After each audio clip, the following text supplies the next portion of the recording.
नहमदुहु व नुसल्ली व नुसल्लिमु अला रसूलिहिल करीम व अला आलिहि तय्यबीन ताहिरीन व अस्हाबिहिल अकरमीन अजमईन व अला मन तबिअहुम बि इहसानिन इला यौमिद्दीन अम्मा बअद।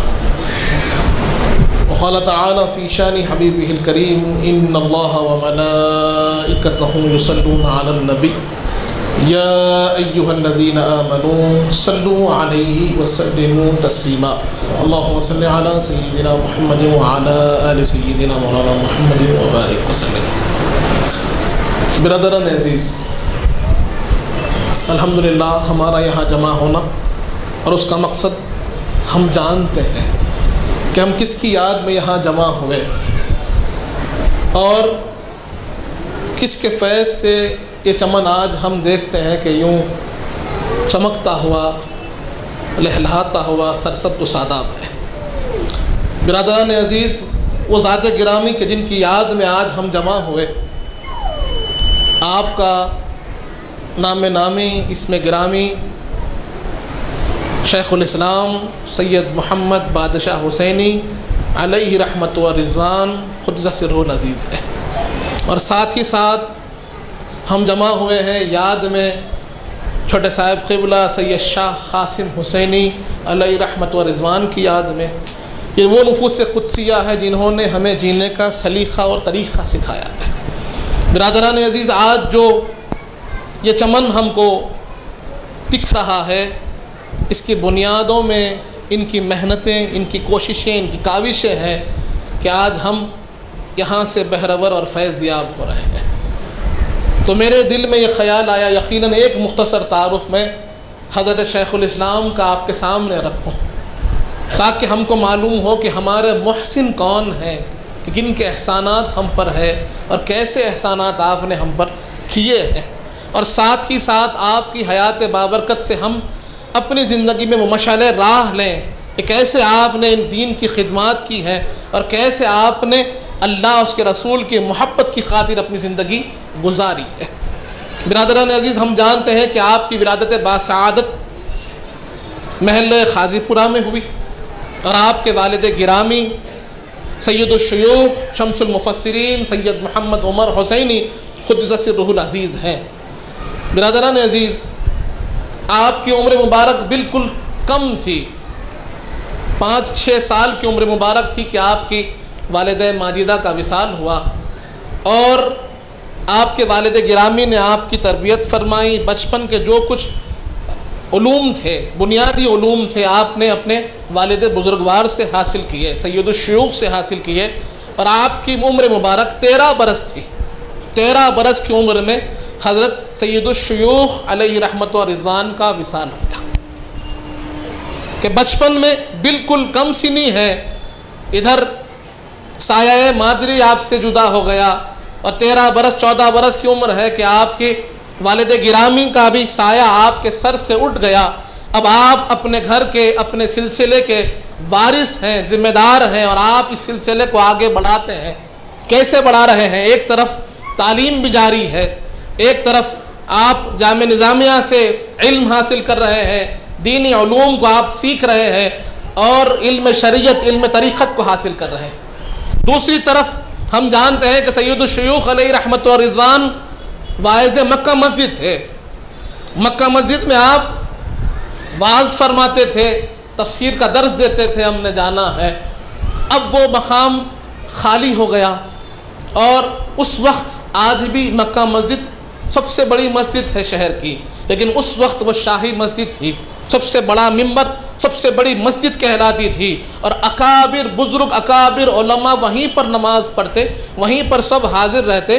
जब अब सैयदुश्शयूख़ का विसाल हो गया तो जहनों में कई लोगों के ये ख़याल आया कि अब शहज़ादे तो छोटे हैं, शायद हमको ये खिदमत करनी पड़े, हमको शायद ये मिंबर को संभालना पड़े। और बहुत लोगों ने तमन्ना ज़ाहिर की। जब अगले वाइज़ मक्का मस्जिद को चुनने का ख़याल आया, बादशाह वक्त मौजूद है, बादशाह के सामने बात रखनी है, अकाबिर उलमा ने भी अपनी बात रखी है, अपना मारूज़ा रखा है कि हम खिताब करना चाहते हैं, हम बात करना चाहते हैं। लेकिन बादशाह वक्त को मालूम था कि सैयदुश्शयूख़ की क्या शख्सियत है।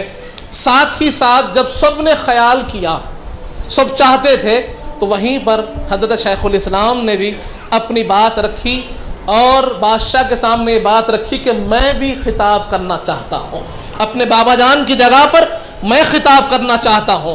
बिरादरान अजीज़, यहाँ सोचना होगा, बादशाह वक्त के सामने बात जा रही है कि 13 बरस के शहजादे हैं, कम उम्री है, और वाइज़ मक्का मस्जिद उस मंबर पर खड़े होकर खिताब करने की जिम्मेदारी आप उठाना चाहते हैं। उसके बाद फिर इधर तालीमी सफ़र भी जारी है, उधर वाइज़ मक्का मस्जिद बनने का आपने वो बात पेश की। बादशाह वक्त पूछा कौन है, तो लोगों ने कहा कि ये सैयदुल शयूख के शहजादे हैं, सैयद मोहम्मद बादशाह हुसैनी आपका नाम है और जामे निज़ामिया में आप तालीम हासिल कर रहे हैं। तो जब बादशाह को मालूम हुआ कि आप सैयदुल शयूख के शहजादे हैं, तो बादशाह ने कहा कि यकीनन हम शहजादे को सुनना चाहेंगे, हम शहजादे को सुनना चाहेंगे। अब वाइज़ मक्का मस्जिद की हैसियत से आप सबसे पहली मरतबा मिंबर पर खड़े हैं, तो उम्र मुबारक क्या है, 13 बरस है, अकाबिर उलमा उस वक्त के मौजूद है, जय्यद आलिम उस वक्त के मौजूद है, तमाम मशाइख उस वक्त मौजूद है, बादशाह वक्त उस मजलिस में मौजूद है, और आप खिताब फरमाते हैं। 13 बरस की उम्र में ऐसा जलील क़द्र आपने खिताब फरमाया, ऐसा फसीह व बलीग आपने खिताब फरमाया कि खिताब के ख़त्म होने पर बादशाह वक्त और उसके साथ जो उलमा बैठे हुए थे, सब के सब ने एक आवाज़ कहा कि शेर का बेटा शेर होता है। 13 बरस की उम्र से आप बहैसियत वाइज़ मक्का मस्जिद अब मक्का मस्जिद में खिताब फरमाने लगे, तो आप कब तक वाज करते हैं? तफसीर का जो बयान होता था 13 बरस की उम्र से शुरू फरमाया, तो रिवायात में आता है, बुज़ुर्गों से हमने सुना है, जो आपकी तारीख़ लिखी गई है उसमें भी दर्ज है, जो आप पर PhD किया गया है उसमें भी दर्ज है, बताया गया कि जब आपकी तबीयत ख़राब हुई तो आप वही मक्का मस्जिद के मिंबर पर थे, वहीं से आपको घर को लाया गया।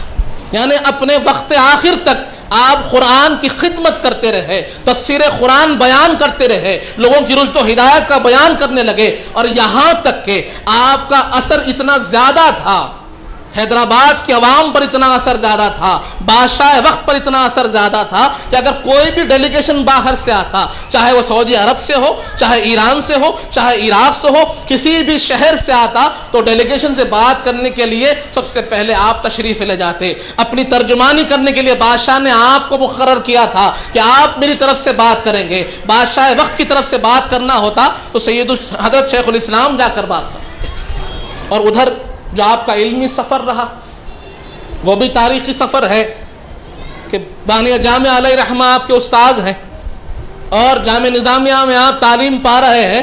एक रोज़ ऐसा भी हुआ, एक दिन बानिया जामिया अलैहि रहमत व रिज़वान आरिफ बिल्लाह अपने मदरसे का जायज़ा लेते हुए सफ़ों के अंदर जहाँ दर्स चल रहा था, उस दर्स में आप तशरीफ़ लाए और एक एक बच्चे से इम्तिहान लेने लगे।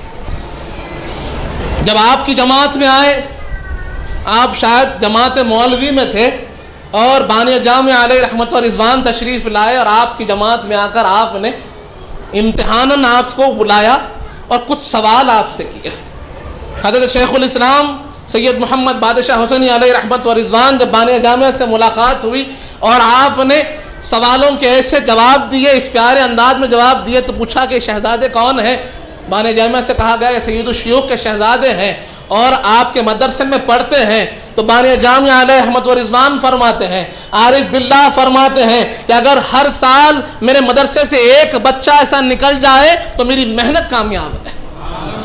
और इसको रिवायत करने वाले कौन हैं? आज भी तशरीफ़ फरमा है मुफ़क्किर इस्लाम शेखुल जामिया मुफ्ती खलील अहमद साहब क़िबला ने ख़ुद फरमाया है कि आपके असातिज़ा आप पर फ़ख्र करते। हज़रत इब्राहीम अदीब रहमतुल्लाह अलैह आप पर फ़ख्र करते, अब्दुर्रहीम मुफ्ती रहीमुद्दीन साहब आप पर फ़ख्र करते। और जब भी आपको सुनते, किसी जलसे में आप तशरीफ़ फरमा होते, शेखुल इस्लाम भी होते और आपके असातिज़ा भी होते, तो आप क्या फरमाते? आपके असातिज़ा फरमाते, पाशा मियाँ आप कहिए, हम आपको सुनना चाहते हैं। और जब तक आप तशरीफ़ फरमा रहे, जामे निज़ामिया के सालाना जलसे में आपका सदारती ख़िताब होता, आपके असातिज़ा भी तशरीफ़ रखते, तो आपको सुनकर खुश होते। यह आपकी शख्सियत रही, एक इनकलाबी शख्सियत। और दूसरी तरफ जब पुलिस एक्शन हुआ और ममलकत आसिफिया ख़त्म हो गई। और हम जानते हैं कि उस वक्त के हालात इतने अबतर थे, इतने पेचीदा थे, इतने मुश्किल में थे कि मुसलमान बड़े खौफज़दा थे, डरे हुए थे। उनकी कोई आवाज़ नहीं थी, उनको कोई रास्ता दिखाने वाले नहीं थे, उनको सही रास्ता बताने वाले कोई नहीं थे, उनको समझाने वाले, उनको दिलासा देने वाले, उनको हिम्मत देने वाले कोई नहीं थे। वहाँ पर उठ खड़े होने वाली ज़ात का नाम है शेखुल इस्लाम लईक़ रहमतुल्लाह अलैह। वहाँ पर आपने सदर मजलिस उलमाए दखन का क़याम फरमाया और लोगों को सही रहनुमाई के लिए, उनकी सही पेशवाई के लिए, उनको सही रास्ता दिखाने के लिए आपने एक ऐसी कम्युनिटी को तश्कील दिया जिसमें उलमा भी थे, जिसमें मशाइख भी थे, जिसमें दानिश्वर भी थे, और सब मिलकर लोगों के मसाइल को हल करते थे, उनके लिए हल को पेश करते थे। बिरादरान अजीज़, एक ऐसी शख्सियत जिनकी याद में आज जमा हुए हैं कि इल्म फ़न में आप देखते हैं तो मुफस्सिर कुरान भी है, मुहद्दिस भी है, फ़क़ीह भी है, और बैक वक्त आपको चारों फ़िक़्ह पर ऐसा अबूर था। एक वाक़या मिलता है आपकी सवाने हयात में कि जब आप मक्का मस्जिद के मिंबर पर वाज़ फरमा रहे थे, वाज़ फरमाते वक्त क्योंकि हमारे पास अहनाफ की कसरत है, जो इमाम आज़म अबू हनीफ़ा रहमतुल्लाह अलैह है, उनके मानने वालों की, उन मुत्तबीईन की कसरत है, और हज़रत शेखुल इस्लाम जो है वो हम्बली थे। तो किसी को ये ख्याल हुआ कि हज़रत रफ़ादैन क्यों करते हैं, क्या वजह है रफ़ादैन करने की, और इसका फ़र्क की वजह क्या है। किसी ने सवाल कर लिया तो आपने 4 जुमे खिताब फरमाए। एक जुमा फ़िक़्ह हनफ़ी पर खिताब फरमाया, एक जुमा फ़िक़्ह शाफ़ई पर खिताब फरमाया, एक जुमा फ़िक़्ह मालिकी पर, और एक जुमा फ़िक़्ह हम्बली पर खिताब फरमाया। और चारों मसलकों को साबित करते हुए चारों के मसाइल को लोगों के सामने रखा इजमाली तौर पर, और बताया कि चारों हक़ है लेकिन किसी एक पर चलना होगा। यानी आप बैक वक्त आपको चारों मसालिक पर ऐसा अबूर था। बिरादरान अजीज़, आपकी इल्मी शान हम जानते हैं, तफसीर ख़ादरी अगर पढ़ें तो मालूम होगा कि आपकी इल्मी शान क्या है, किस गहरे इल्म को आप उस तफसीर में बयान फरमाए, और साथ ही साथ जो बंदों से आपका ताल्लुक़ था, बंदों से ऐसे अखलाक कि वो छोटा वाक़या याद आता है कि बच्चे, कम सिन बच्चे आपके वक्त के, आज वो बुज़ुर्ग हैं, उनसे हमने सुना है कि वो कहते थे कि हम बच्चों में कंपटीशन होता था, इस बात का मुकाबला होता था कि आज हम हज़रत क़िबला को पहले सलाम करेंगे। लेकिन आपकी शख्सियत ऐसी थी कि आपने कभी किसी को पहले सलाम नहीं करने दिया, हमेशा आप सलाम में पहल करते, हमेशा आप सलाम में पहल करते। यहाँ तक कि लोग कोशिश कर आते कि नहीं आज तो हम पहले करेंगे, लेकिन शेखुल इस्लाम कभी वो पहले सलाम नहीं कर पाए। वो चेहरे आज भी मौजूद है हमारे दरमियान जिन्होंने देखा है आपकी शफ़क़तों को, आपके उस मिजाज को देखा है कि बड़ों से तो बड़ों से, बच्चों से ऐसी शफ़क़त से पेश आते कि पहले बच्चों को सलाम करते। जहां आज हमारे अंदर फ़ख्र, तकब्बुर ऐसा भर गया है कि हम सलाम करने को सोचते हैं, गुफ्तगू करने को सोचते हैं, लेकिन शेखुल इस्लाम हमको समझाते हैं कि नहीं, आपको पहले सलाम करना होगा, सलाम में पहल करो, यहीं पर आपका मिजाज के अंदर आजिज़ी इनकिसारी आएगी।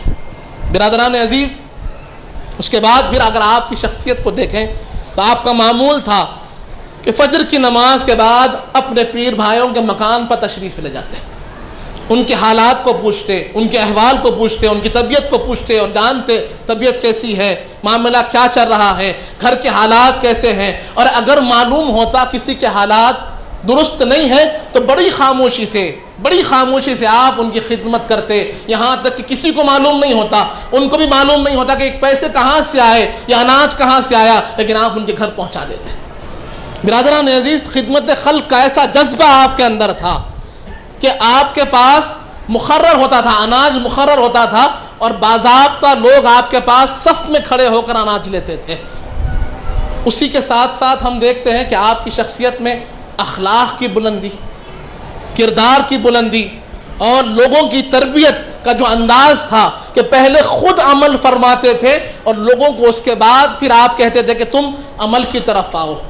बिरादरान अजीज़, जब हम हज़रत की शख्सियत को पढ़ते हैं, हज़रत की शख्सियत को समझते हैं कि बतौर वाइज़ देख लीजिए, बतौर मुफस्सिर देख लीजिए, बतौर फ़क़ीह देख लीजिए, आप देखिए कि बतौर किरदार साज मुर्शिद देख लीजिए कि हर एक पहलू पर, हर एक मैदान में हम आपको कामिल पाते हैं। इसीलिए आपको लक़ब दिया गया शेखुल इस्लाम, यानी इस्लाम के अंदर आपका उस आपने दौर में वो मकाम था, वो मर्तबा था कि लोग आपको अपना बड़ा मानते थे। और आप बहुत से जितनी कम्युनिटियाँ आज नज़र आती हैं, उस वक्त जो तश्कील की गई है उसकी बुनियाद डालने में आपका बहुत बड़ा किरदार रहा, लोगों को इत्तेहाद करने में बहुत बड़ा किरदार रहा, लोगों को एक जगह लाने में बहुत बड़ा किरदार रहा। और यहाँ तक कि आप अपने मवाइज़ से लोगों की तरबियत भी फरमाते थे, किरदार साजी भी फरमाते थे, और उनके अंदर जो चीज़ बुझ रही है, ईमान की जो शम्मा बुझ रही है, उसको भी रोशन फरमाते। और आज भी जिस चीज़ की हमको ज़रूरत है,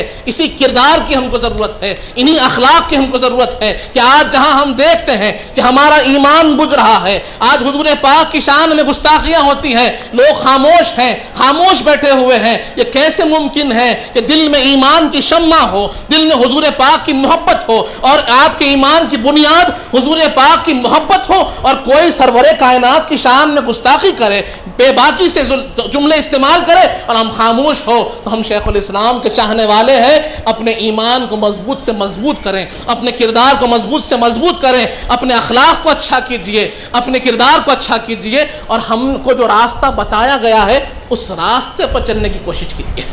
बिरादरान अजीज़, हक कोई होनी चाहिए, सच्चाई का सामना करने की ताकत होनी चाहिए और सच बोलने की ताकत होनी चाहिए।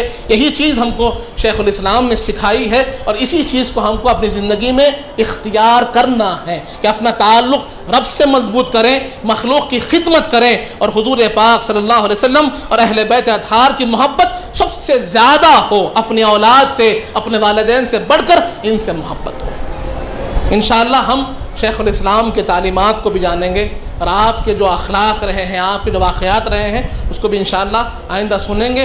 वक्त क़रीब है, सफ़े दुरुस्त कर लीजिए।